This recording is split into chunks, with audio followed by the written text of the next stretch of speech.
భవిష్యత్తుకు ఇంకొక పేరే సంఘర్షణ. హృదయంలో ఏదైనా కోరిక జనించి అది అసంపూర్ణంగా మిగిలిపోతే ఆ హృదయం భవిష్యత్ ప్రణాళికలు వేస్తుంది.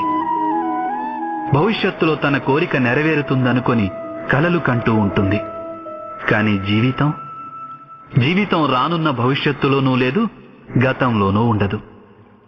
జీవితం అన్నది ఈ క్షణంలోనే ఉంటుంది. అనగా ఈ క్షణాన అనుభవించేదే జీవితానుభవం. మనకి ఈ విషయం తెలిసినప్పటికీ ఈ చిన్న సూత్రాన్ని కూడా అర్థం చేసుకోలేం.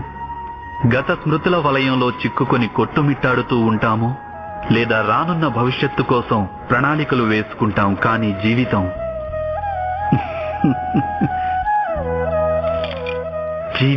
గడిచిపోతుంది. ఈ సత్యం మన మనస్సులో నాటుకుపోవాలి.